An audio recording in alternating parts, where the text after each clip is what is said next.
Hello, everybody, and welcome to the regular business meeting for the District of Squamish. Today's Tuesday, September 24th. Holland Squaln Quis Tiluktumut Tla Squamish Okmeo. Welcome to the traditional territory of the Squamish Nation. I think beyond this acknowledgement that we do at every meeting, I think it's really important to acknowledge that on Monday, that National Day of Truth and Reconciliation is happening. I encourage everyone to participate, whether that's to come out to the events that are happening throughout the community or to take some time to reflect on what that means to the individual and our individual lives here in this beautiful place. We will have a delegation from our sister city in Shimizu attending.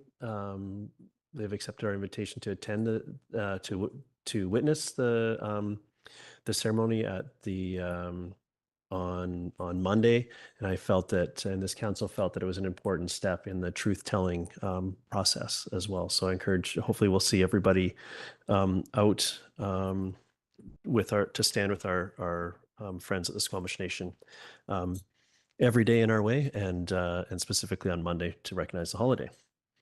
Can I have someone move adoption of the agenda, please? Moved by Councillor Hamilton, second by Councillor French. All in favor? Motion carries. Thank you. First, we have our first order of business is we have a delegation from the Squamish, or Edith Tobe's here, the executive director from the Squamish River Watershed Society, looking for a proclamation. But come on up, and if you could join us at the podium. There you go. Go ahead. Thank you very much, Mayor and Council. Really appreciate the opportunity to come here and talk about our event that we're coming up. I'm Edith Tobe, as mentioned, Executive Director of the Squamish River Watershed Society, and I've got our Education Coordinator, Sylvie, who is here helping out with the events and the activities. And we humbly acknowledge doing this work and being on the unceded territorial lands of the Squamish Nation and working with the Squamish Nation on our events. And we wanted to request that the District of Squamish proclaim Sunday, September 29th, Rivers Day. Okay, thank you. Yes, I see there's a poster. Maybe this is an opportunity to hear a little bit about, it looks like you've got some events planned. Is that what it has on that poster? Do you want to run us quickly through what plans you have for Sunday? Which is this Sunday, if I'm scoring this Sunday, which is very confusing that we're at the end of September already. We're planning this year's event at Tenderfoot Hatchery, and we're really pleased to partner with Federal Fisheries and have that facility available to us. The event will be running from 10 o'clock till 2 o'clock. It is a family-friendly public event, and we encourage all members of the public to come out. We would love to have the council come out and partake in these events. We would love to have the mayor say some opening ceremony words for us if you're available on Sunday.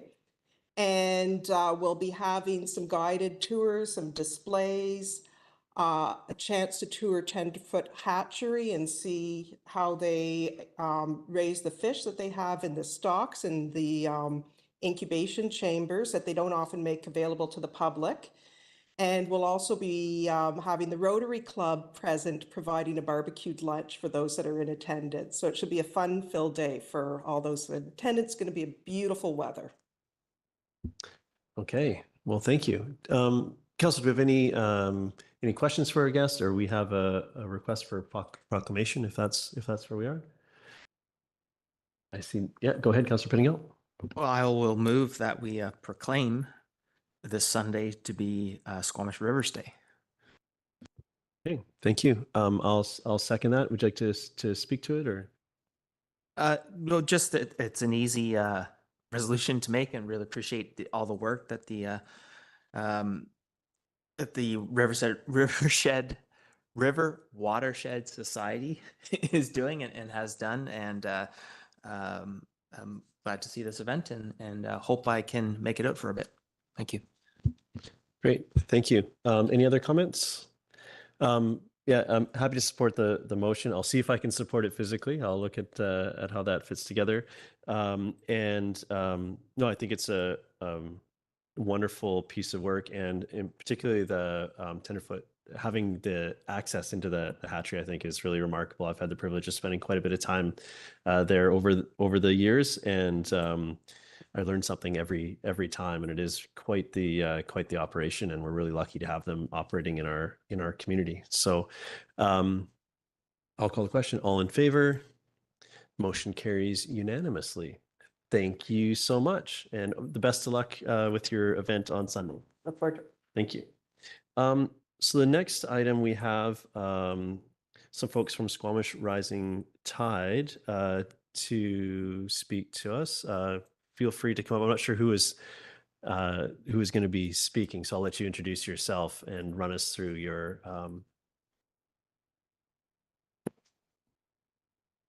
Thanks so much. Awesome. Hi, everyone. Thanks for having us. My name is Maryam Adrangi. I'm the Spencer Fitschen. We're here with Rising Tide Squamish. And we're here to speak about the Critical Response Unit, formerly known as the Community Industry Response Group. It's an arm of the RCMP that is highly militarized. They haven't been active here in Squamish, but they've been incredibly active in different parts of BC. We're the only province that has it. In fact, it's actually the playbook they go by was put together by the lead U.S. military strategist in Afghanistan and Iraq. So I think that poses a question as to why would we ever want to have them present and active here? They're currently under investigation as a result of about 500 complaints to the CRCC, the police citizens, or the police watchdog. That was over a year and a half ago. And there were actually over 70 groups that signed an open letter requesting that they be suspended until there's actually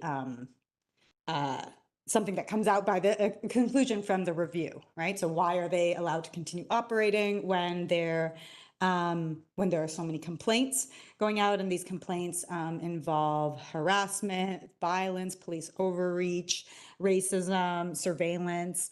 They're actually currently in court for charter rights violations, and in the earlier parts of the court proceedings, the judge did say, oh, these sound like charter rights violations. So they're currently in court for that.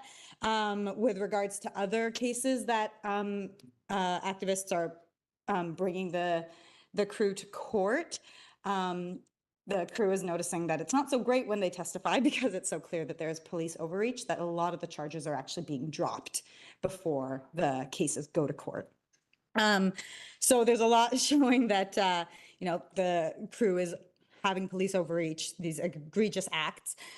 They were trying to gas people out of the different structures, send dogs in, have reported cases of violence against missing and murdered, and not violence against missing and murdered, violence against Indigenous women. And so, again, in court for that at the moment. And politicians are generally staying away from commenting on that. It's kind of like that, like Homer Simpson, you know that meme where he like goes into the bushes? They're kind of doing that, where they don't want to comment because there is no good media coverage about the crew, because there's not really good things that the crew are doing to keep the public safe, yet they're getting funds for public safety.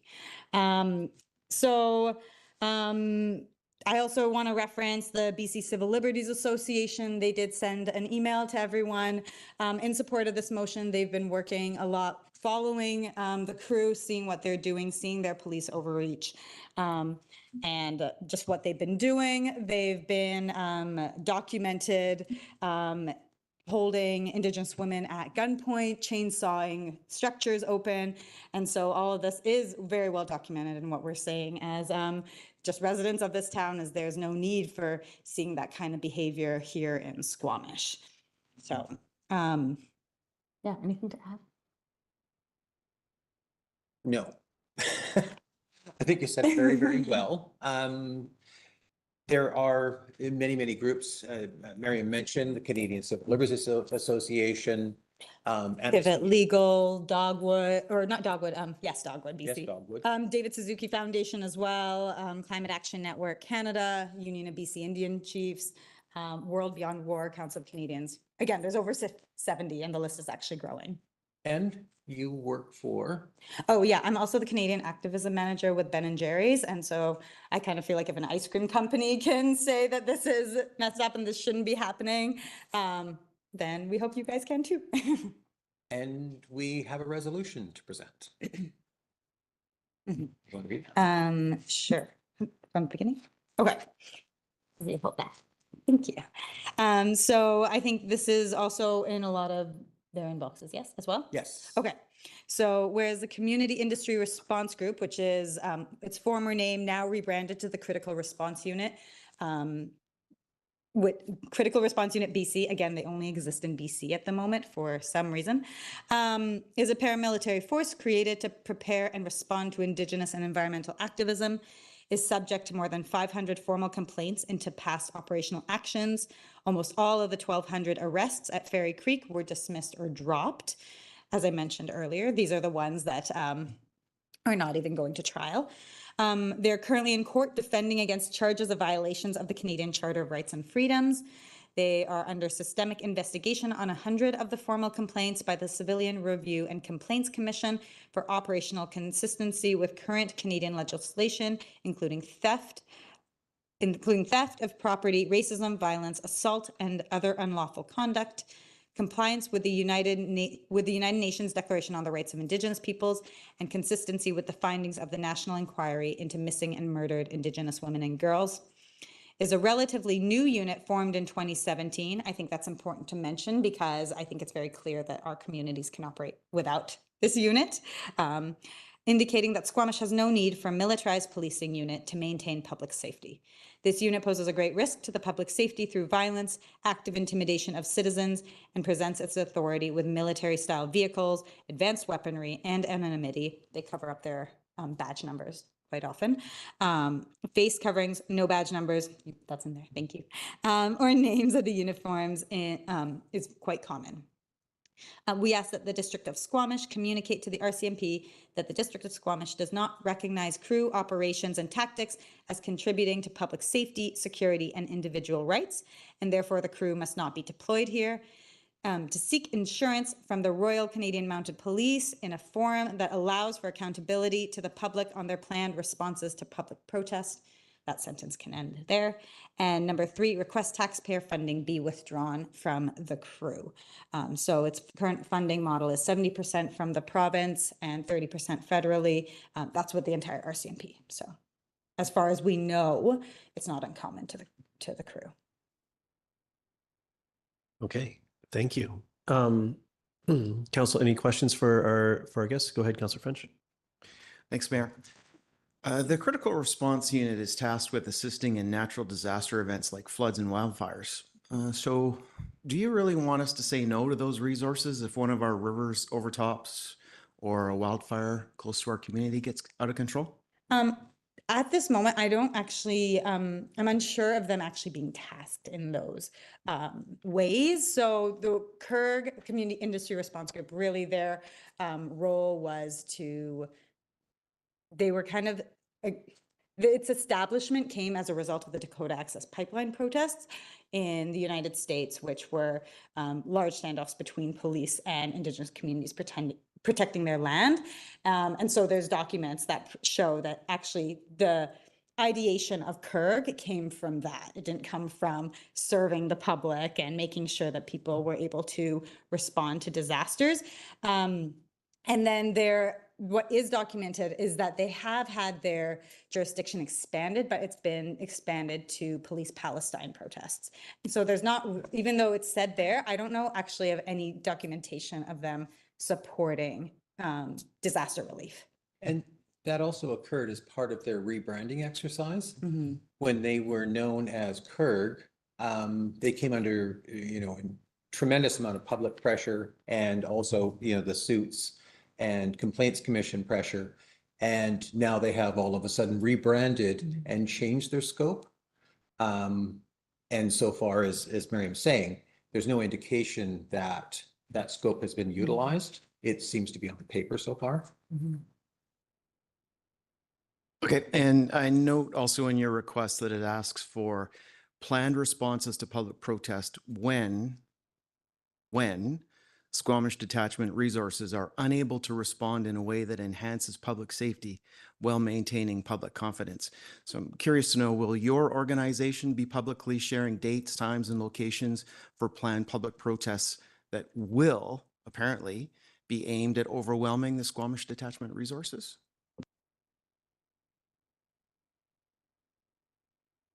No, as far as I know, if anyone can fill in the blanks, I don't really know if there's been public protest in Squamish that the Squamish detachment hasn't been able to deal with. And there are no plans for protests, so we would have no purpose to share any of those details.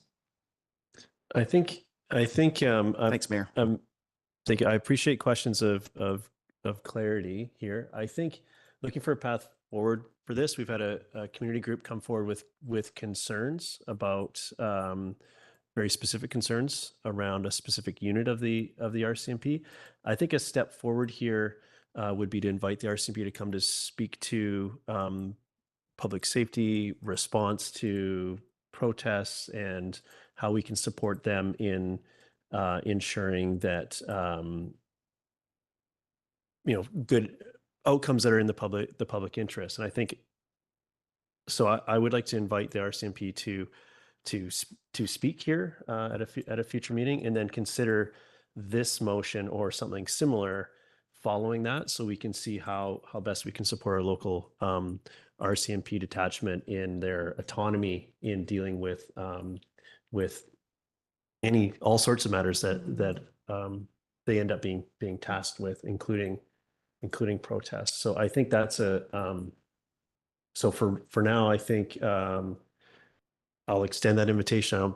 I don't know that I need, I'll make a motion that the RCMP, the local RCMP detachment be invited to speak to the concerns raised by this group at a future meeting.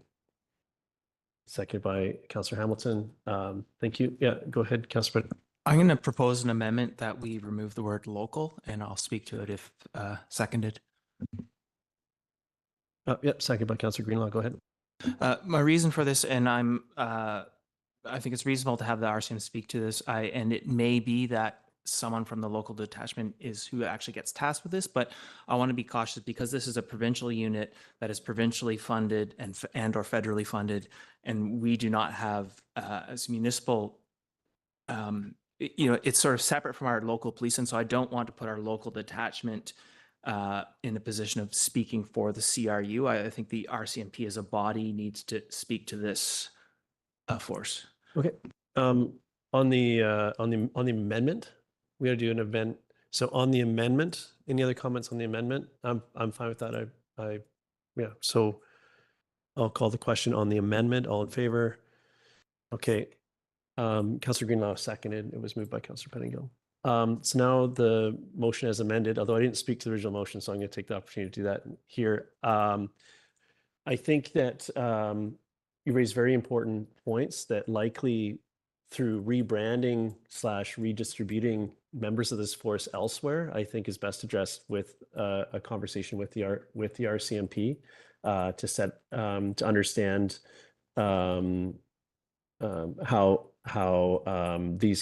how they're addressing these concerns in their operational plans, and then we can see what appropriate course of action is following from there. So I really appreciate bringing this forward. This is an issue. Sort of the general category of response from the RCMP is an issue that I know this council's been had discussions with them and with the RCMP, and trying to really reinforce expectations of the community around safety and respectful conduct and so on. So I think they should be well versed in speaking to this, but I'll go to Councillor Pettingill. Yeah, I will support this. I do have a little bit of hesitation. I mean, I think it's reasonable to hear different perspectives before making a decision. But I also have had opportunity to I've paid a fair bit of attention to this unit, and I have a significant number of concerns, and concerns have been raised by many folks, and we heard some of the list, and they have not been addressed, quite frankly, from my perspective. I've had some conversations of my own with RCMP and have not been satisfied with the response, and so I'm not really expecting something that's going to, we'll see. I'll try and keep an open mind. And I do think there's an opportunity maybe to tighten up this resolution. I think for me, requesting taxpayer funding being withdrawn from the CRU is not far enough from what I've seen. I don't think a unit with this sort of mandate should exist in a place like Canada. And in particular, when I see the interaction in terms of reconciliation and the tactics being used that have been used, and I haven't heard any apology or stepping back, is incredibly concerning. And so, again, I'll welcome the conversation, but I think, from my perspective, the sorts of tactics that we have seen in a few places do not belong in Squamish or, quite frankly, Canada. And I think, I hope we will make a statement to that, unless we hear something groundbreaking when we have the presentation. Thank you. Yeah, thank you. I do think this resolution is a good jumping off point for discussion and can evolve up, down, sideways, depending on where council lies on that. Yeah, go ahead, Councillor Greenlaw.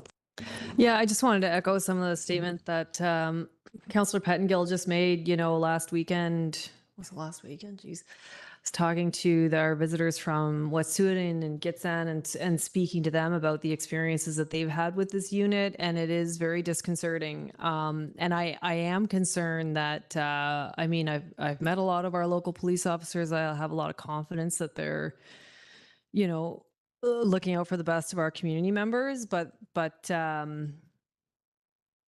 do have concerns based on based on what's happened in our province to date. And I want to make sure that our citizens are safe. Go ahead, Councillor Pettengill.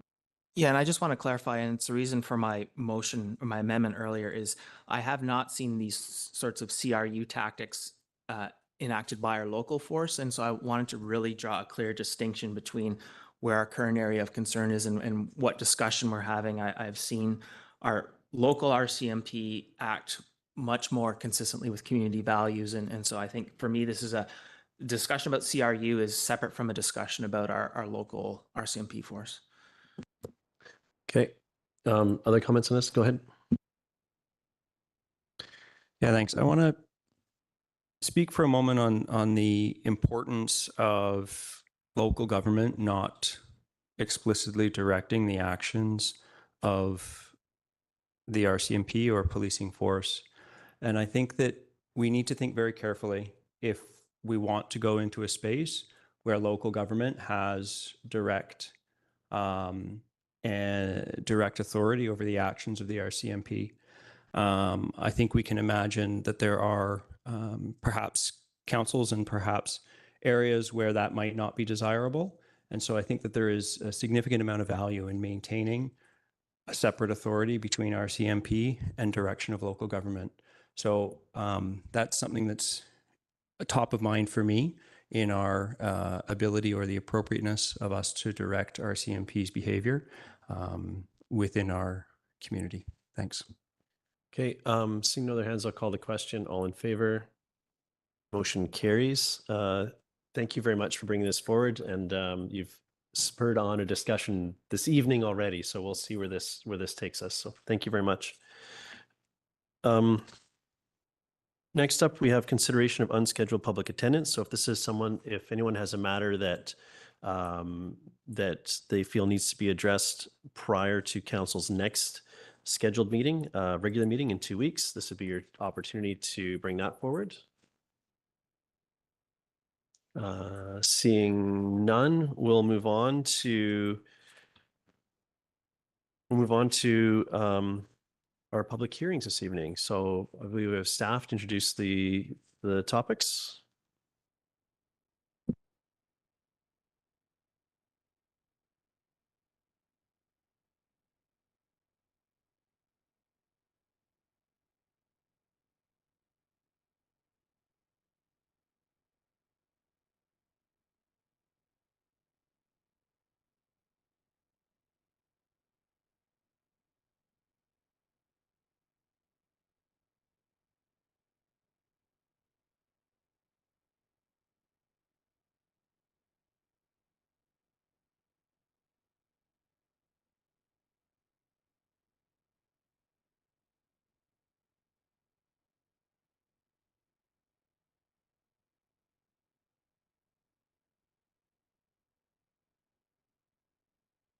We're ready when you are, so take it away.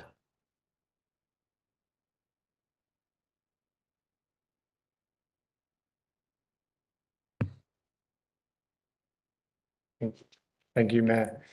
Good evening, Mayor and Council. Philip Gibbons with Community Development.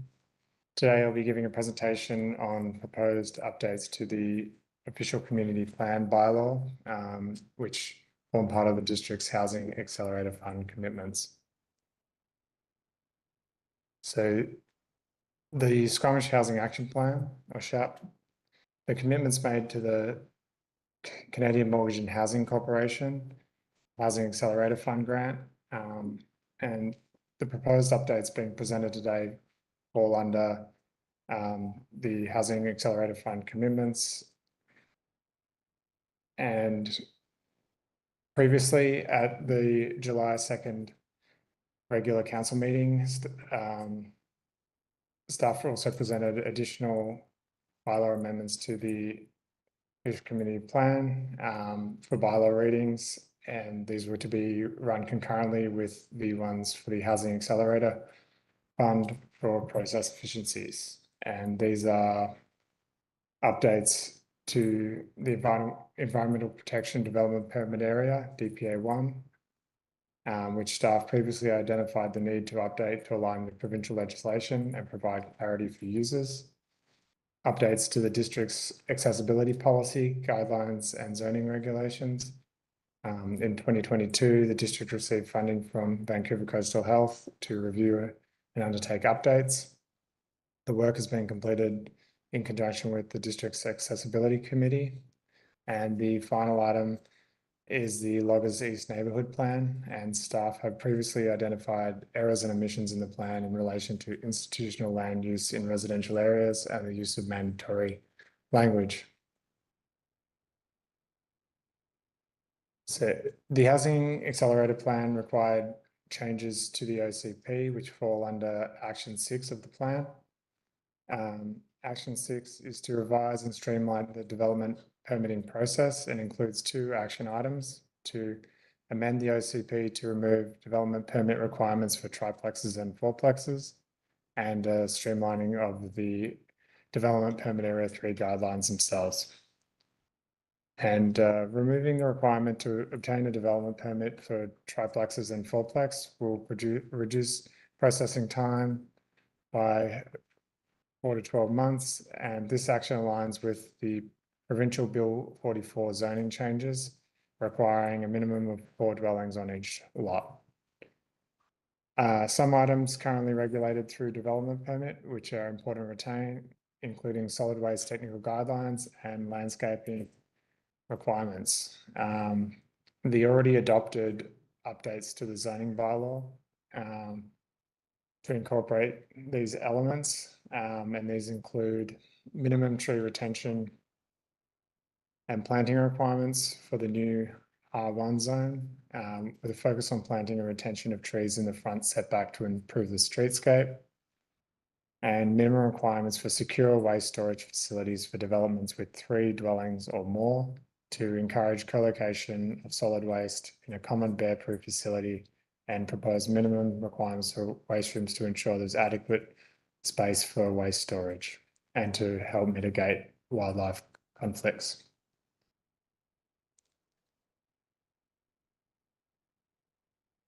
For the Environmental Protection DPA, proposed changes are to remove guidelines that do not align with provincial riparian areas protection regulation, to reorganize guidelines and update wording for easier flow of information, separate section 34.7 aquatic guidelines into 2 sections, update definitions and acronyms, and a copy of the proposed changes to DPA was presented as part of the council package on May 21st. And as a result of council feedback, 34.6 was reinstated for protection of old growth forests.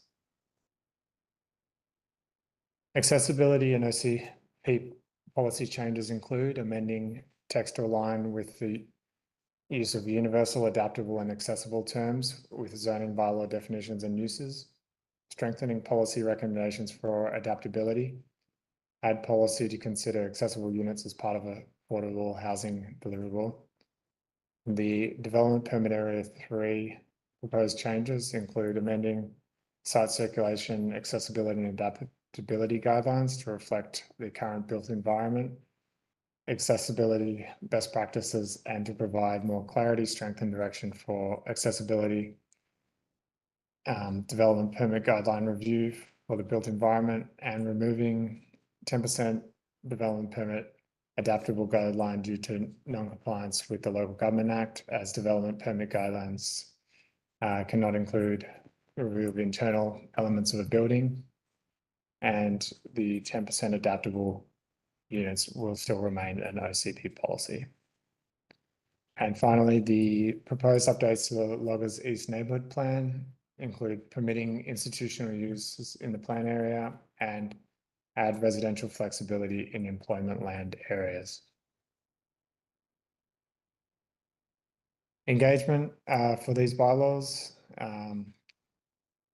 So the Local Government Act has specific requirements that council must consider in relation to engagement on updates to the OCP. That is, that the local government must provide one or more opportunities for consultation with persons, organisations and authorities that the local government considers will be affected by the amendment of the OCP. Additionally, the Act requires consideration by council of consultation with specific stakeholders. And for the purpose of the legislative consultation requirements, staff recommended at the May 21st meeting that consultation is considered to have occurred and be satisfied by forwarding a copy of the bylaw as proposed prior to first reading to the Squamish Nation, and that consultation not be ongoing after receipt of comments by the time first reading is held.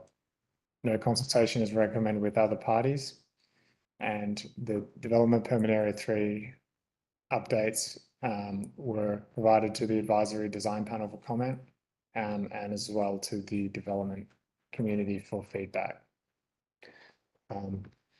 Squamish Nation has this week provided feedback on the OCP amendments, and this will be discussed on the next slide. So Squamish Nation comments received this week. These comments cover a large scope, covering a wide range of policies and guidelines across the OCP.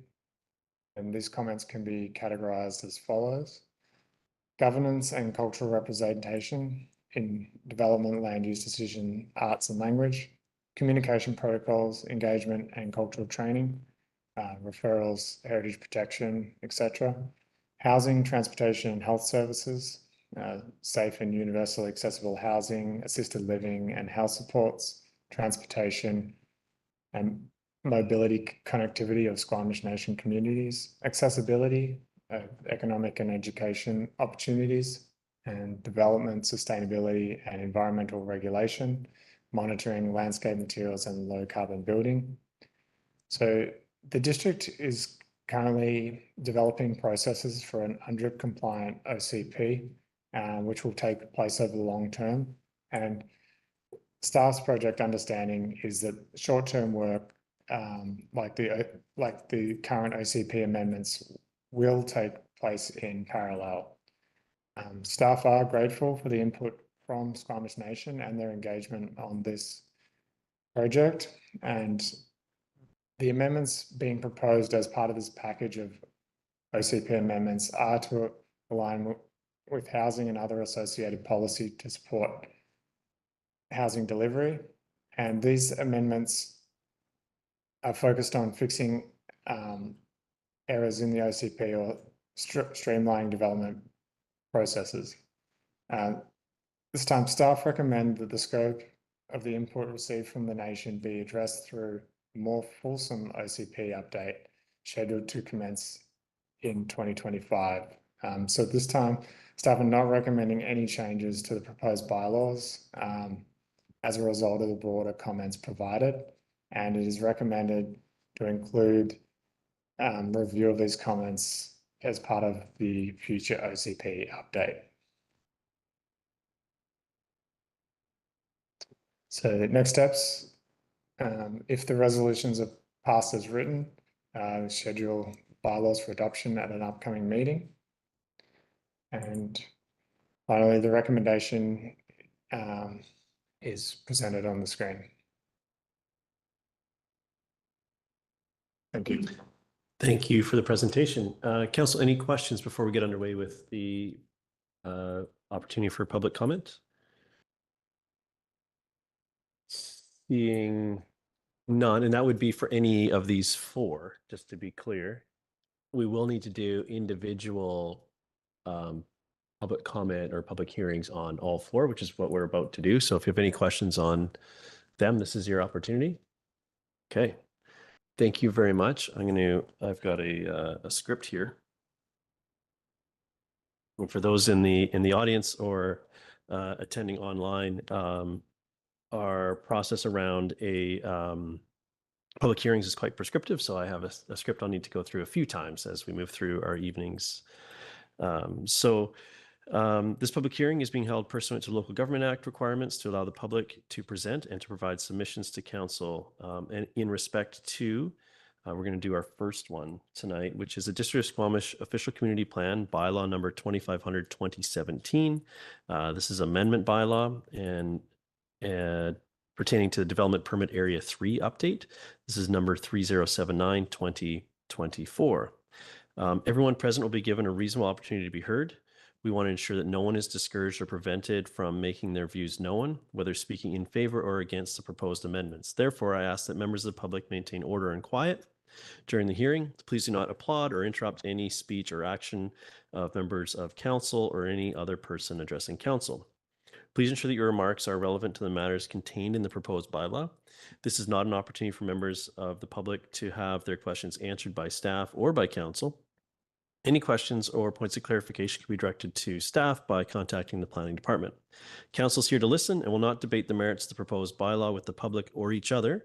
During the hearing, members of council can ask clarifying questions following submissions. Please note that this public hearing is being recorded and web streamed live, and the recording will be posted on the district website. Media may be present and the public can advise the media if they don't want their picture taken. Up to and as part of this hearing, the public has had the opportunity to make submissions to council. If any submissions were received, they are available for review and have been included as part of the electronic agenda available on the district's website. We've just received the planning department's presentation, and as we go through our standing order of speakers, I'd like to invite officials from the Squamish Nation to comment, if any present. Seeing none, this isn't normally this is where we'd hear from the proponent, but that's not the case here. So next, I will call on any members of the public. Each speaker will have up to 3 minutes to address council. I'll first call on speakers participating in person. Please raise your hand and wait to be recognized and to approach the podium. And details to participate by telephone or via the WebEx platform are available on the district's website. There's also a moderator who will communicate with people participating online. So is there anyone today that would like to make a submission on the first bylaw that we're discussing here, which is the Development Permit Area 3 update? Okay, go ahead. You may approach the podium. Please start by stating your name and neighborhood, and you have 3 minutes to address council. Spencer Fitschen, Garibaldi Highlands. I've got some comments on this and some general comments on the process, if that's okay. In this section, under purpose, for example, purpose 36(1)(a)(4), establishment of objectives to promote energy conservation, water conservation, and the reduction of greenhouse gas emissions. Section 36(17), stormwater and rainwater was removed. 36(18), energy efficiency removed. The purpose doesn't seem to be reflected in the amended document. And there seems to be a disconnection there, for me at least. In terms of the process in general, when just as a member of the public, I take a look at the agenda, hit the hyperlink, get taken to the document. The document's basically got the motion, and then following that, a document showing the new language. There's no way, unless I do a whole bunch of digging as a member of the public, to realize, one, that it is the amended document. Two, now I have to go find the original document, the original OCP, somehow try to prepare and figure out which language has been changed between the two.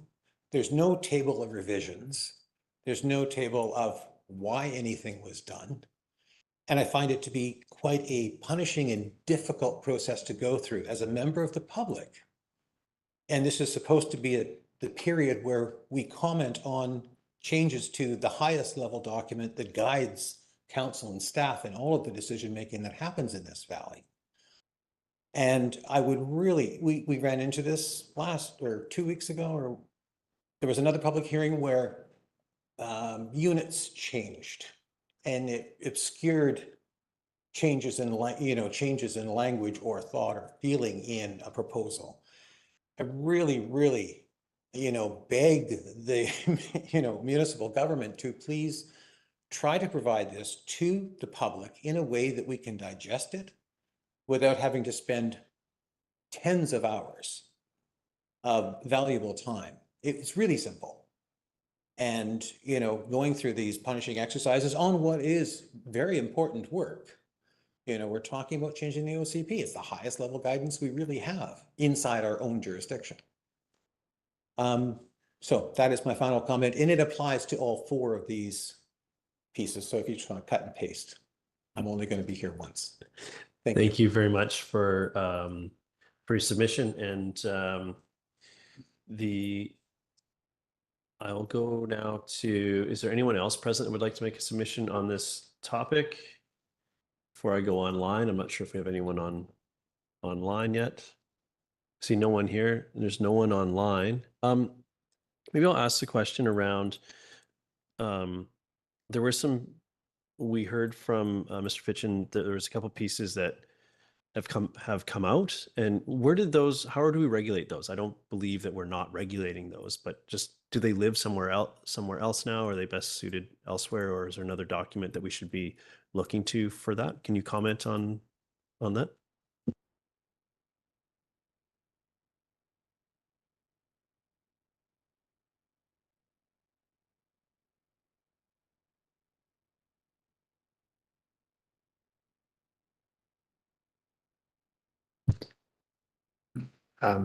Through the mayor, the one of those items is regulated through the subdivision development. So the rainwater and stormwater management is regulated through the subdivision development control bylaw, and so it's best located outside of the development permit area guidelines. And the other item related to energy efficiency is regulated through the building bylaw, and that's something that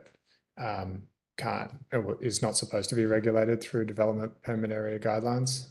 So that's the rationale behind those particular items. Okay, thank you for that. And I definitely take on the feedback around the table of revision or some sort of track changes so we can orient ourselves. I know that we as a council have touched these documents a couple of times, so we're a little more familiar, and that maybe didn't jump out at us, but appreciate the feedback. If there's no further comments on this piece, I have a closing statement on this public hearing. If there are no further speakers, I've asked council, there's no further questions, information that the planning department might provide in response. Now that everyone's been given a reasonable opportunity to be heard, it is a requirement that I ask 3 times if there's anyone else who wishes to speak before we close the public hearing. For the first time, is there anyone else who wants to speak or make a submission? For a second time, is there anyone else who wants to speak or make a submission? And for a third and final time, is there anyone else who wants to speak or make a submission? I now declare the hearing closed. Thank you very much for your submissions. Please note that council members are not permitted to receive any further submissions or hear either a proponent or opponent to an application once a public hearing has been concluded. This means we can't speak to you out in the community or receive emails or phone calls on any of these bylaws until a decision on the bylaws has been made. Any and all communication from this point must be channeled to staff. Okay, we're going back to the beginning. We're going to now to do the same process for our next bylaw, which is the District of Squamish Official Community Plan, bylaw number 2500-2017. Amendment bylaw. This one pertains to Development Permit Area 1 update and is number 3078-2024. I think we've all heard I will give reminders to the audience as needed as far as behavior goes, but now I will call on any members of the public that wish to make a comment. Each speaker will have up to 3 minutes to address council. I'll first go to folks in person and we'll check online. Is there anyone that wishes to speak to this one? Development permit 1 changes.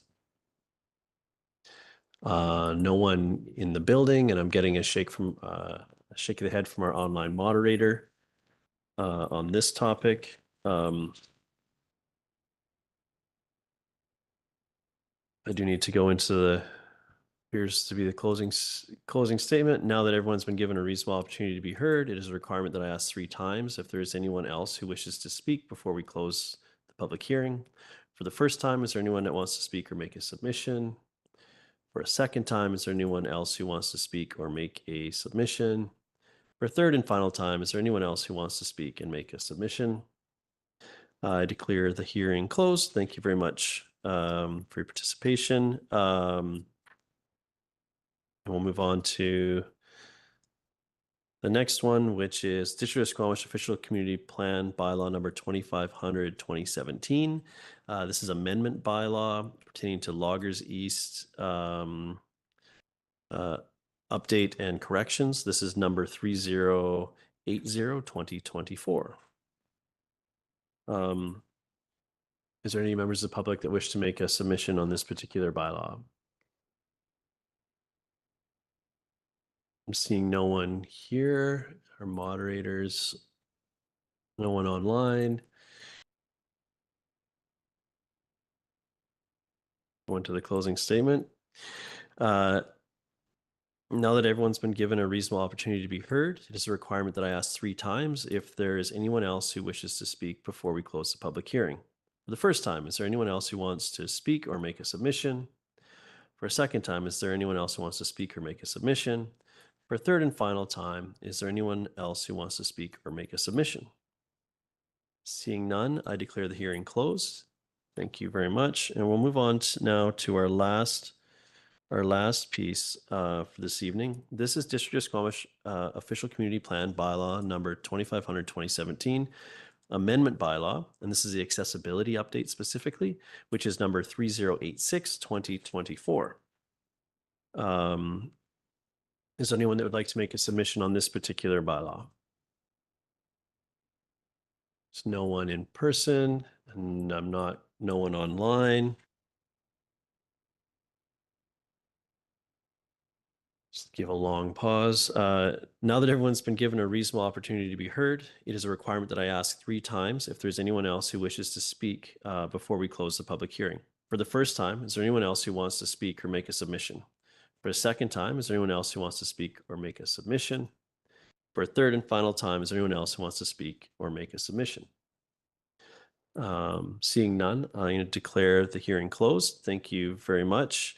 Please note, council members are not permitted to receive any further submissions or hear either a proponent or opponent to an application once the public hearing has been concluded. This means we can't speak to you out in the public or out in the community or receive emails or phone calls on any of these bylaws until a decision on the bylaws has been made. Any and all communication from this point must be channeled to staff. Thank you very much.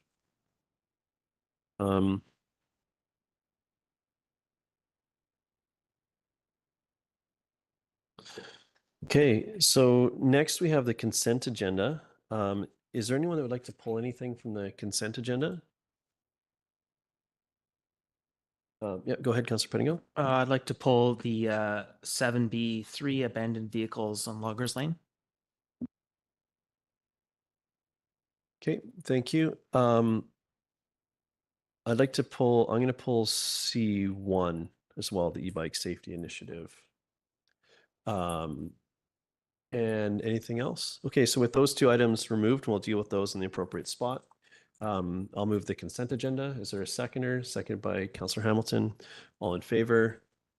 Any opposed? Motion carries unanimously. Thank you. 3.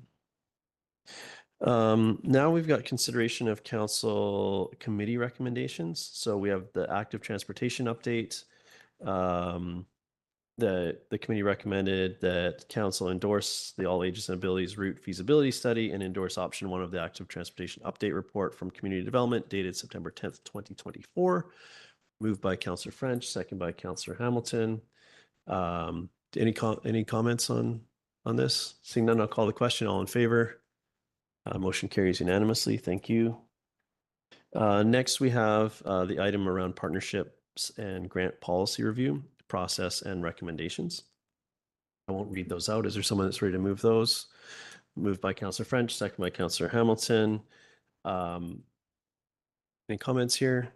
All in favor? Any opposed? Motion carries. Thank you. So council, we now have we have the consideration of third reading of the bylaws. We just concluded the public hearings on. Yeah, go ahead. Just a bit of a process question, and it sort of applies to all of these. So I guess I'll start asking it, and if it's offside, cut me off. Yeah, go ahead. We'll see where we get. So I think the comment about the track changes and the sort of public visibility into this there are compelling comments. My understanding is there are time constraints in terms of grant funding and provincial legislation or provincial legislation in terms of the housing. I'm wondering if there's an opportunity for a middle ground where if we were to proceed with third reading, if we would still be able to publish a basic track changes and not necessarily at a meeting, but just prior to adoption. So like, is there... I see where you're going. Let's go to staff. So we're hearing this request. I just wonder if this is how much of a lift this is, if something that exists and just wasn't shared this time for efficiency in a regular meeting, or just could you reply? Thank you. Yeah, through the mayor, the track changes document was included in first and second reading to council, and that is attached, linked to within the council report for public hearing. Okay. Yep, go ahead. Okay, so I think, clearly that was not easy for the public to find. And so maybe that's feedback to us to surface that better next time. I guess what I was asking for is available, and maybe staff can help people find it if they need help finding it. I'll just sort of highlight that I am also aware that because we are post-public hearing, any sort of things that public finds, they're going to have to talk to staff rather than us. But given the time constraints, I think I'm satisfied for now to proceed with consideration of third reading. So, Councillor, are you moving then third reading on the first item? Yeah. Okay. Seconded by Councillor Hamilton. Thank you. Would you like to comment on this one? Yeah. Go ahead. Yeah, I am supporting moving this, and I appreciate as I said, the feedback we received on some of the visibility to the changes.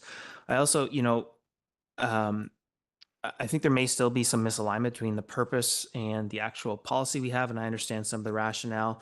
One key piece that has come up for me over and over in the last month or so since we last touched on this is the need for policy on avoiding fossil infrastructure.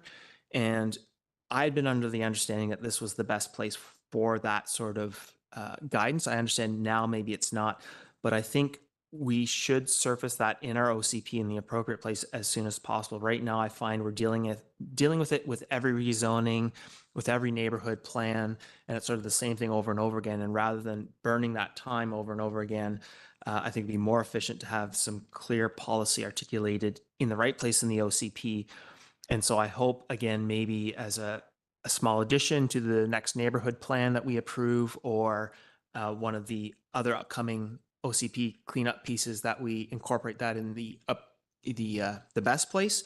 And so for that reason, I'm not sort of going to ask that it come here, which is where it would have been previously. But otherwise, I think these changes make sense.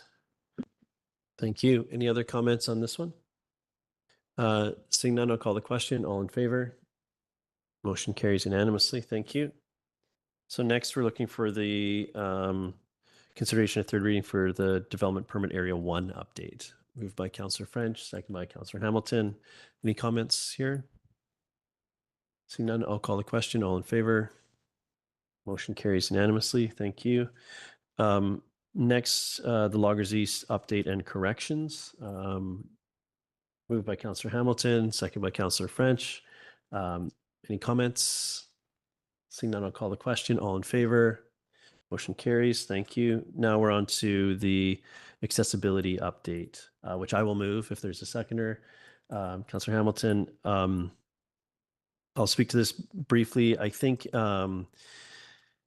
speaking maybe to the process, both this time and ongoing, that I think the concerns raised around being able to understand what the differences are important, and we I know that councils often ask for that, and I know it exists, so we just need to it's great to have that front of mind going forward, and help provide the clarity to this table, and of course to the public interacting with. But I really appreciate staff's work on this and the ability, the pace they've been able to move to hit the required timelines. So thank you for that, and I'm happy to support this and the others. I'll call the question. All in favor? Motion carries. Thank you. So next up, we're into staff reports. As well as, are you? So this is from corporate administration. This is council correspondence policy. Give a Mayor Herford.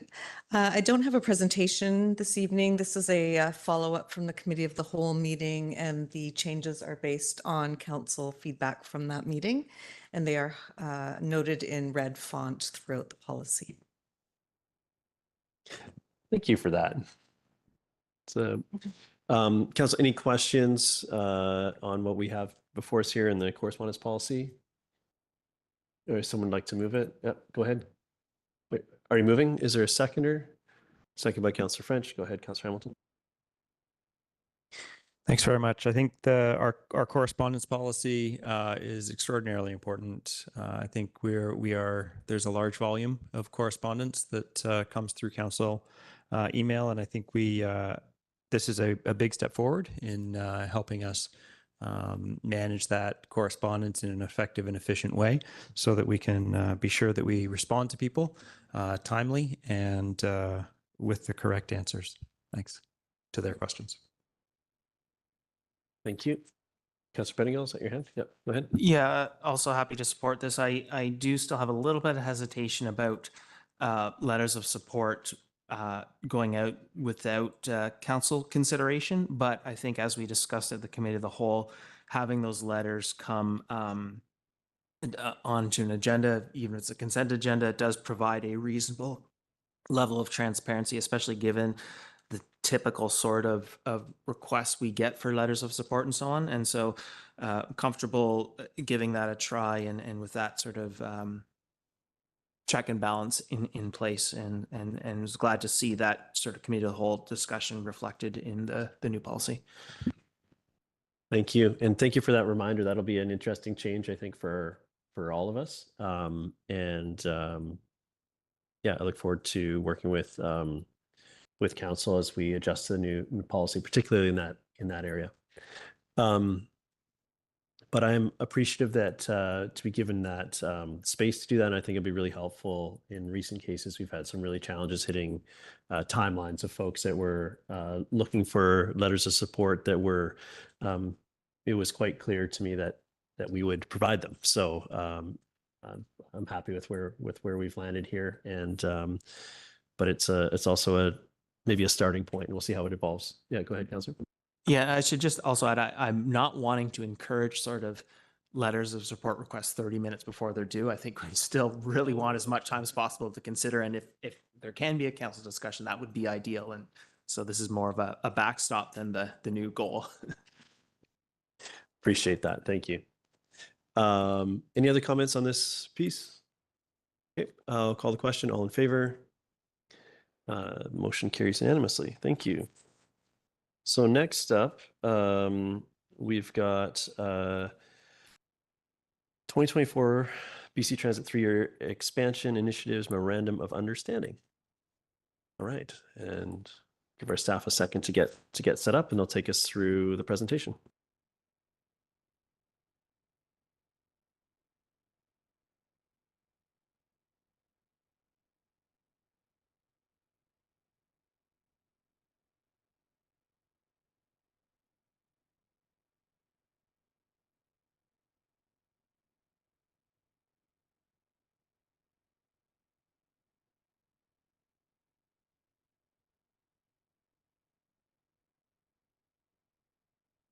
Good evening, Mayor and Council. I'm Dora Gunn, Transportation Planner with the District of Squamish.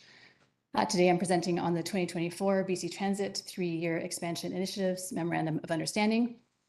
Also online we have Rob Ringma, who is a Senior Manager of Government Relations with BC Transit, and he'll be available for questions. So to start us off, I thought I'd provide a quick refresher on the transit expansion process. So BC Transit and the District of Squamish created a Transit Future Action Plan in 2022 that provides guidance on the goals and actions for our transit system, and also includes the expansions. From that, we create these 3-year expansion MOUs, which come to Council annually, which is where we are today. Once signed, these are used by BC Transit to make a request to the province for funding. These are amalgamated with all the other transit systems across the province, which then they go into the provincial budget process. Sometimes the province might approve all of those. Sometimes they just approve a portion of that. If they only approve a portion, then BC Transit uses their own internal prioritization process to determine which expansions go ahead. So this is what happened last year when the district received only partial funding for some of our expansions. At the same time, there's a municipal budget process. So the expansions go through our budget process. And only if the expansions are approved in both the provincial and municipal budgets and the BC Transit prioritization process, then staff begin the implementation process. And then the budget for that goes into our annual operating agreement. So in the last 4 or 5 years, we've received very few of our expansion requests. So what happens is when we don't receive the funding for these requests, they get bumped up by a year into the next MOU. And so I wanted to mention that there's been a couple changes since the last year's MOU, just to highlight for your information. So the first is that for the service to Alice Lake, last year it was a 7-day-a-week service that was proposed. We've reduced that this year to only weekend service to really try and target the key times that transit service is needed. In the future, it would be possible to still expand out to the 7 days if we found it to be successful. Secondly, we've broken out any expansions that require vehicles from those that don't require vehicles. This is because BC Transit has been having challenges with their vehicle procurement timeline. And so if they aren't able to procure the vehicles, we can still then move ahead with any expansions that don't need vehicles. Thirdly, for the phase 1 of the new frequent transit network, it's been pushed to the very latest point in year 1. This is again to allow for the BC Transit vehicle procurement timelines. The same thing has happened with the South Squamish service, pushed to the very end, related to vehicle procurement, but also it allows BC Transit to complete their on-demand pilot project, which then would provide input into whether on-demand is a good fit for the South Squamish area, or if perhaps we should consider a fixed route instead. So all of these year 1 expansions, once they're approved through the MOU, there is not a lot of flexibility anymore because they have to go through that provincial budget process as well as a vehicle procurement process. Years 2 and 3, however, which are also included in the MOU, there is more flexibility there. So for year 2, the MOU proposes the phase 2 of the frequent transit network. That is a route restructuring, and it requires the Garibaldi Village Exchange to be in place. We are currently working with BC Transit to develop that plan. We don't yet have a budget estimate, so the budget for that is not included in this MOU or in the district's financial plan at this point. So if we don't manage to create the final long-term transit exchange in the estates before January 2027, we can still make do with a temporary exchange location in the meantime. And then lastly, for year 3, we have phase 3 of the frequent transit network. So just some additional frequency on that newly restructured network, as well as introducing the Route 4 on Saturdays and providing 1 additional month of service on the Route 5. From a budget perspective, once all of these expansions are in this MOU are implemented, it would result in a $1.6 million net annual municipal cost. That does not include the BC government or the BC Transit portion of the cost, but it does include the revenue that we receive to offset our costs. And just for comparison, the current net annual municipal cost is $2.1 million. So it's a large increase. However, it is also capturing a lot of those costly increases that are in the Transit Future Action Plan. So there is a little bit more still to come in the Transit Future Action Plan, but not a lot. The vast majority are captured here or have already been implemented. The expansions are proposed in the 2025 to 29 financial plan. And the transit provision is also proposed there to smooth the increases. So the goal there was to try to make sure that any increase was less than $500,000 for a given year. That's an expansion related increase. So there could still be other increases that could push it over that, for example, inflation. I should also note that the way BC Transit has timed the expansions, they have a number of expansions starting in January, which is a challenging timeline for us because of the way our budget cycle works. So, for example, if we were to only approve the budget in December, then it would be difficult for staff to implement an expansion in January, just timing wise. For council's consideration through the budget process, it could be possible to approve both the 2025 and 2026 service level changes.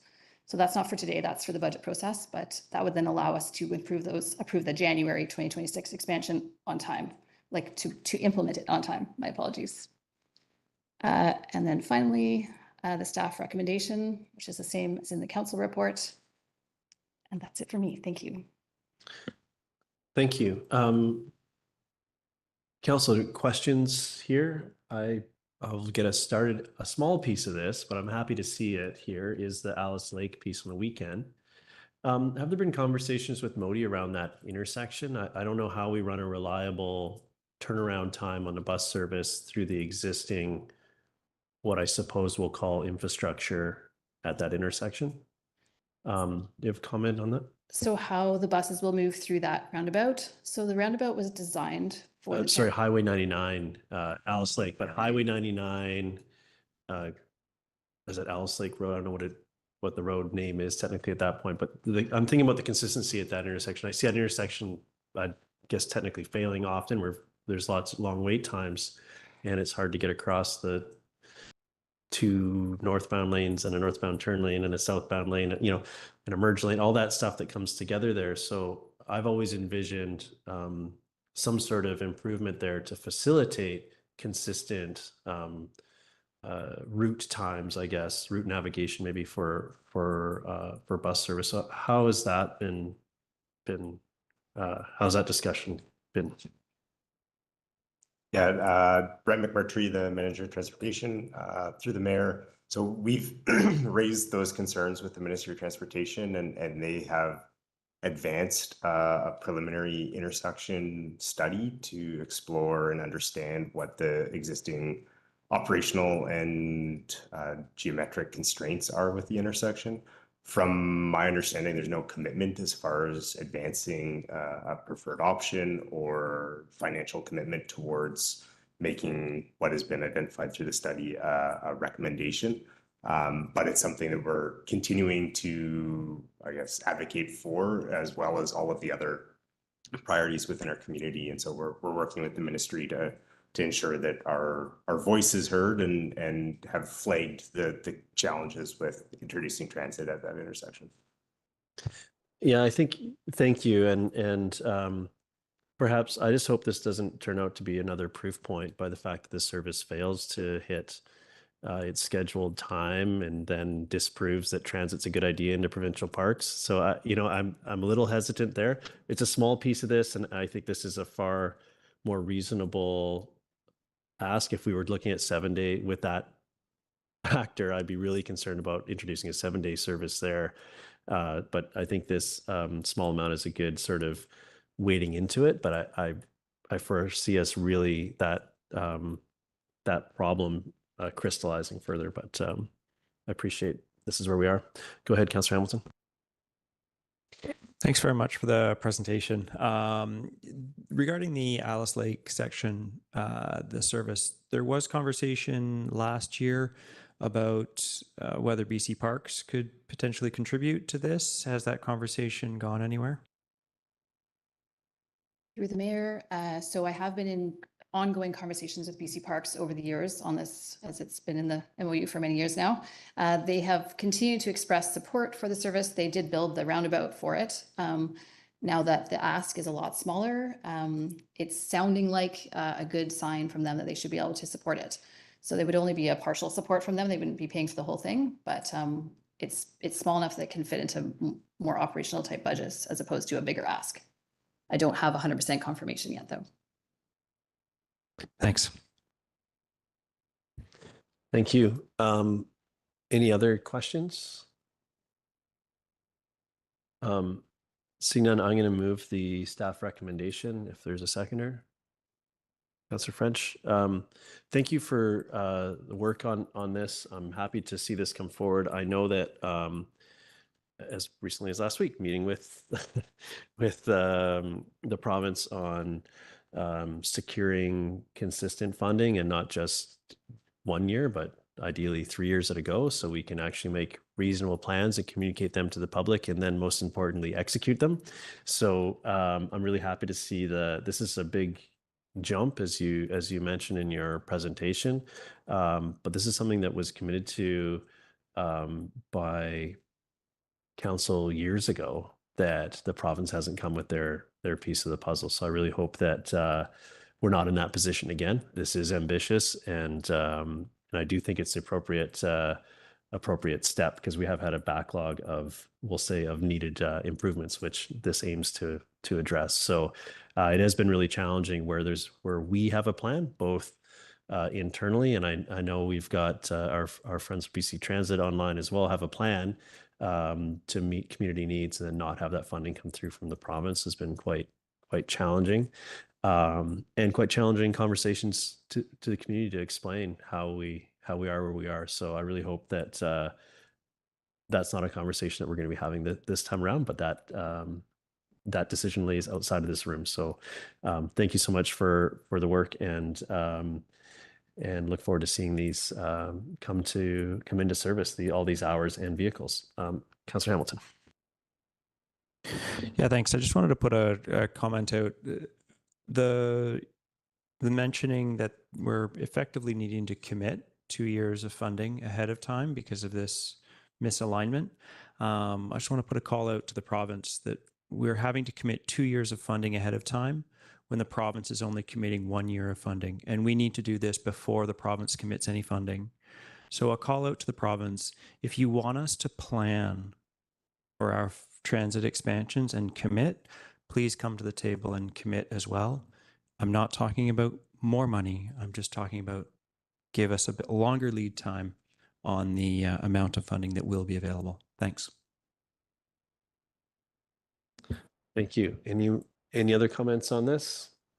Okay, I'll call the question. All in favor? Motion carries. Thank you so much.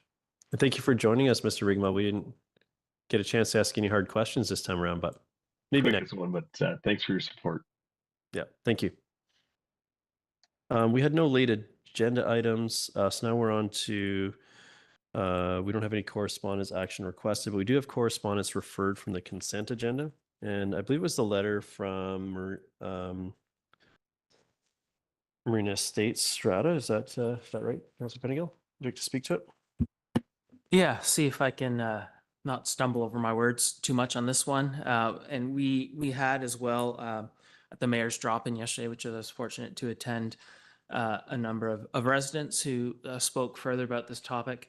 It is a challenging one, and I think for me there are concerns that as a community we do want to see addressed there. We had a fair bit of discussion about why there's different sorts of enforcement. This is, as I understand, BC Rail property at the moment, and so our enforcement leeway is a little bit different. And so I will be coming with a resolution asking the mayor to ask for some action from BC Rail. But before I do that, just to add a bit more context, I think one of the things I always find challenging in these discussions is the recognition of how fortunate we are to live here. It's an incredibly difficult place to be, expensive because it's so desirable. And many of us are stretching and feel stretched to live here because it is so expensive. But at the same time, the fact that we're able to do it, we are in a position of great privilege and fortune, even as it can be tough to make ends meet sometimes. And the reason I raise that is I have some feeling that with that sort of privilege and fortune of living here, we have, in my mind, maybe an additional responsibility for people that are struggling more. I understand that provincially crime is down, but we also know that the disparity in incomes and people struggling is up at the same time. And when you see it, when it's right in your face, when it's right on your doorstep, it's really challenging and uncomfortable and not something that people want or, quite frankly, should be exposed to. And I think part of that, or for me at least, when I see that, I also see my own, failure as part of being a counselor, as being a community member, not being able to help people out more. And for me, that's part of the source of the discomfort.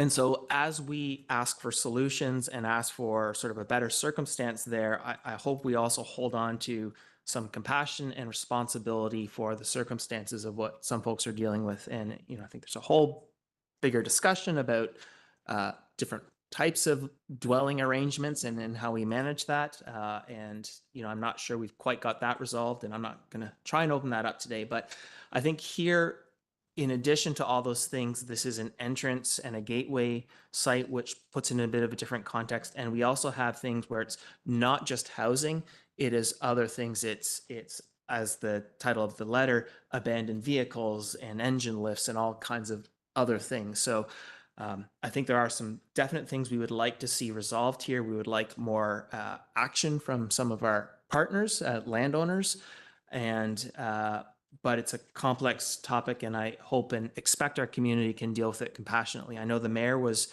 at the discussion, and so I think the resolution that I make will make sense. And so I'll try it is that the mayor correspond with relevant parties to encourage a positive resolution to the concerns raised by the community about abandoned vehicles on Loggers Lane. I'll feel strange to second a motion that's directing me to do something, but Councillor Hamilton, you want to do that? Okay, thank you. I would, I'll take opportunity to speak to it. I think, yeah, and thank you for bringing up the mayor's drop-in. Encourage anyone that ever has a concern about anything or a curiosity to come out to a mayor's drop-in sometime. It's interesting. You don't know. Sometimes we focus the discussion on a particular topic and promote that in advance. This particular time, we didn't, and just open to whatever the concerns are of the community. And we had quite a few folks come from Marina Estates and speak about the challenges that they've been having with I'd say the overall management of the piece of BC Rail property that is adjacent to them in Loggers Lane. Councillor Pettingill, as acting mayor, was in attendance as well. We had a great conversation. The letter here speaks to abandoned vehicles, but we know that there's folks living in vehicles there, and so all of these things take different approaches. And I do think that things could be better than they are there. So I appreciate the general nature of your motion, and I'll endeavor to uphold that as I go about communicating with these folks. I do think there's a bunch of intertwined issues there that can be addressed, but particularly in the vulnerable population piece, we know that we want to handle those handle that with the utmost compassion and empathy as we move to address public safety and order. So I know that at UBCM last week, this was a topic we heard a lot about, and it felt like it was things that were mostly happening elsewhere. However, this is a sort of a reoccurring theme across the province, if not Canada. So yeah, but thank you for pulling this letter, and appreciate the direction. Any other comments on this? Great. I'll call the question. All in favor? Motion carries. Thank you. I wanted to speak briefly. I pulled is that the next? That's the next one. Approval of minutes. Yeah. So I just briefly, I want to talk to the e-bike safety initiatives. I think this is really interesting, and I've heard from the community some concerns around e-bikes in general, but I think that I just wanted to make sure that we highlight that this work isn't about discouraging this mode. I think it's wonderful how many folks are getting out on bikes, but there's safety concerns, but also those safety concerns aren't limited exclusively to e-bikes. There's people riding bikes too fast. There's people riding bikes on sidewalks. There's people riding bikes the wrong way, like all those things. So I think that this initiative is right to be point to in these discussions around e-bikes, and particularly the motorized or the electric, what look like electric dirt bikes more than pedal assist bikes and so on. So I just want to make sure that everyone understood that the challenge here is public safety and really cycling in general. And as we have building out our active transportation routes, we have a wide mix of user interfaces on those routes, whether it's people walking, interacting with people riding bikes fast, regardless of how the bikes are powered. So I think that these initiatives will have are appropriate, but it will also have a broader positive safety impact as people just riding bikes benefit from the sort of expanded learning that was outlined here. So I just wanted to address that and then move receipt. So if there's a seconder for receipt, second by Councillor French. Any other comments on this particular topic? One I forgot is that often I have heard that, oh, these are young kids with someone riding, doubling on the back, and they don't know the rules of the road and they're going fast and all the rest of it. I would much rather that our youth are doing that here than in their parents' minivan with the same level of responsibility and understanding of rules of the road. So I'm quite happy to see kids ripping around town and with a smile on their face. And if they make a mistake, it's far less consequential on one of those bikes than in a vehicle. So I think this is a very, as most things, a lot of nuance going on in this conversation. Do you want to comment as well? Yeah, I just want to say, I've mentioned this before in council. I think as we transition to bikes in general, to your point, like we really need to educate the public on what, proper bike etiquette and proper bike laws are, like obeying signals and using bells and alarming people when you are about to pass them and that kind of stuff.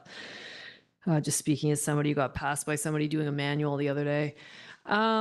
But also, to your point with kids riding these bikes, they're often younger than 16 is one of the issues. Like I see, there's this little guy, I keep seeing him biking around. He's got a different girl on the back every time. It's pretty cute, but he's like 14. So, also, kids tend to think that they're a little bit more indestructible than they actually are. So I think it's good to advocate for bike safety is what I'm getting at there. Yeah, thank you. Okay, I'll call the question. All in favor? Motion carries. Thank you. We didn't have any minutes referred from the consent agenda. nor business arising from minutes. No committee minutes or reports. Council, any notice of motion? Seeing none, we have a couple in-camera announcements that are there. We had no unscheduled public attendance. Open question period, clarification related to agenda items. Is there anybody in the audience that wishes any points of clarity? No one's going to take us up on that at this point. Council or staff announcements? Council and the community, I want to share with you that during the Union of BC Municipalities Convention last week, I connected briefly with 3 of our colleagues from Lions Bay.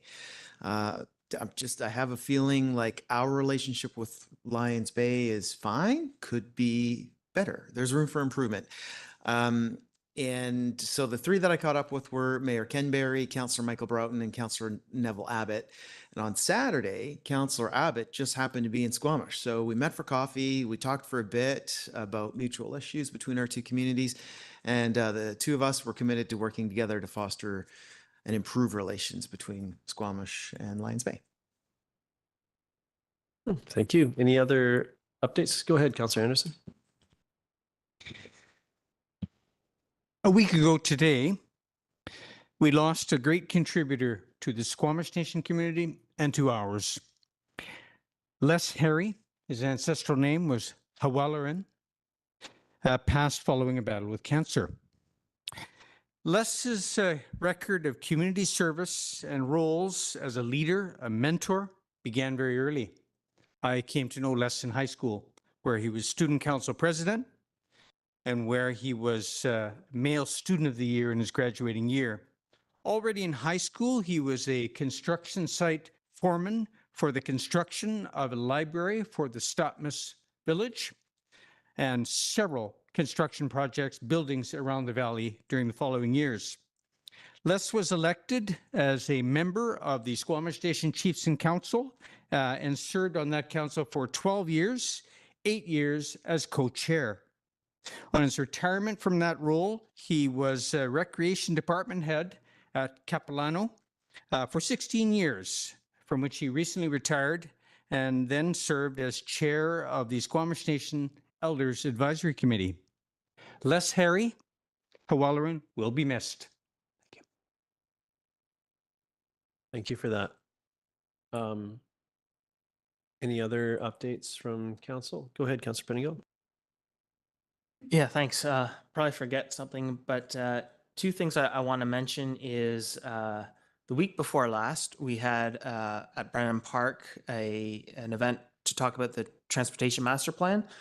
So there's some really good discussion and feedback. I think overall, I am just very pleased and impressed by the amount of community support for better active transit and public transit and so on. And I think we're doing our best to support that. We saw that with our vote on the BC Transit vote earlier this evening. But, you know, again, I think I feel like our community is heading in a really good direction, and I appreciate the staff work on that and the public support and feedback on that topic. We were also at the Union of BC Municipalities, most of us, last week.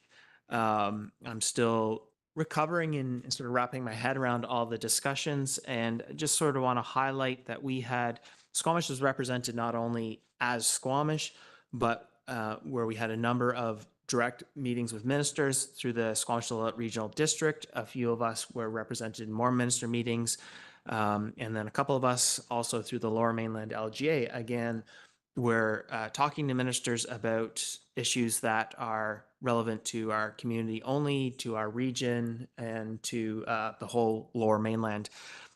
So, you know, I think it's really, you don't always get immediate reactions, but I think it's important for ministers to hear the same message over and over and over again. And this is a really great opportunity for us to beat them over the head. I also want to, with things we need done, because sometimes that's what it takes.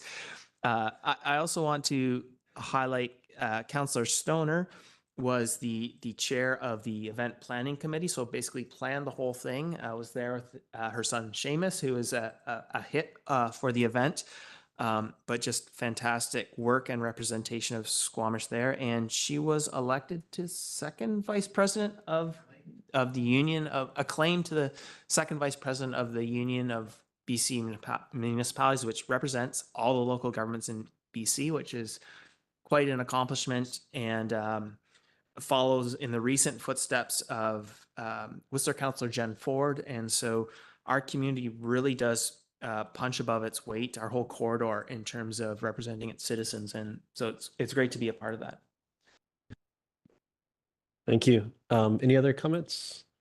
Thank you. I share with your assessment of sort of trying to find time to stand still and really process the last week. It was a week-long convention and a lot of great sessions. And it was great to be, as Councillor French said, sort of run into colleagues that may have similarities are working on the same issues. In some ways, it's frustrating because, oh, you mean no one's figured this out? And in other ways, it's reassuring where we're all sort of pulling in the same direction.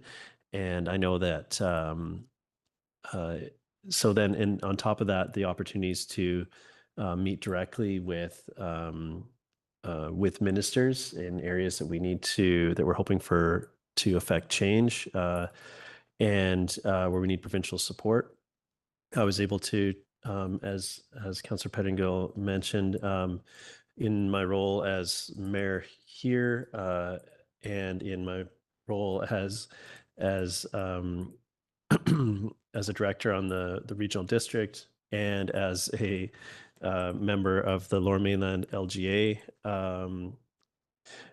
able to meet with ministers under each of those umbrellas, and sometimes on the same topic. So when you walk in a room and you can see them go, oh, hello again, it's like, yes, we're back for more, to ensure that they really understand the what we need in our local context. So I think it's natural to want to be able to sit down with someone that can resolve something and leave with it resolved. And that's not the case. It is a slower burn, but I do think we had some really positive discussions across the board. And it was really great to have staff support with us as well. So CEO Glende and various subject matter experts really provided great support for all of us going into those important discussions. And I know there were some productive staff-to-staff discussions with provincial staff as well. So really, that was the bulk of the last week, and it is a huge sort of. It does take a lot of capacity to be there and engage in that way. So I still processing what happened, and over the next weeks we'll see. Actually, most likely post-election, hopefully we'll start to see some communication and follow-up, which is sort of the process for this. So ideally, that's just huge announcements on, us getting everything we've ever asked for, but more likely it'll trickle over time, and hopefully we're moving the needle in the right direction. I did want to, as much as these are often opportunities to reflect back on what has happened recently, I think I just wanted to speak again about Monday's event and the National Day of Truth and Reconciliation. And it's hard where I think we need another term besides just holiday. It's not a holiday. It's an opportunity to pause. And I really hope that everyone takes that opportunity in their own way. And and I think one of the best ways is actually to come down to the event being held at the Ocean Pavilion. So I know I'll be there on Monday, and some of our friends from Shimizu, Japan, will be there as well to witness. So I think it'll be quite. I learn something every opportunity I get to spend time with the nation, particularly on this day. So it's an important day, and hopefully we can see our community turn out as they have done in the past. I have that's it. Oh, yeah, go ahead. You remembered something? Yeah, I did. And it's sort of early planning, and it's something I'm not doing in my council role, but I think it's of interest to our audience. There are all candidates meetings being planned for Wednesday, October 2nd and Monday, October 7th. So watch Facebook and all the places where you learn about events. I don't want to share more event details that I don't fully have, but there will be all candidates meetings on those evenings. So if you want to know what's happening in the provincial election, mark those in your calendar. And don't be afraid to let them know what's important to you. Okay, thank you for that. That's really important. Okay, that's it for councillor staff announcements, unless staff has anything that you'd like to share. No. We don't have a motion to close, so I'll be looking for a motion to terminate. Councillor Hamilton, seconded by myself. All in favor? Motion carries. And that concludes our regular meeting. We were in a closed special meeting that we recessed, so we will reconvene that once we make the appropriate changes. Actually, I think we can do it in the side room if that's okay with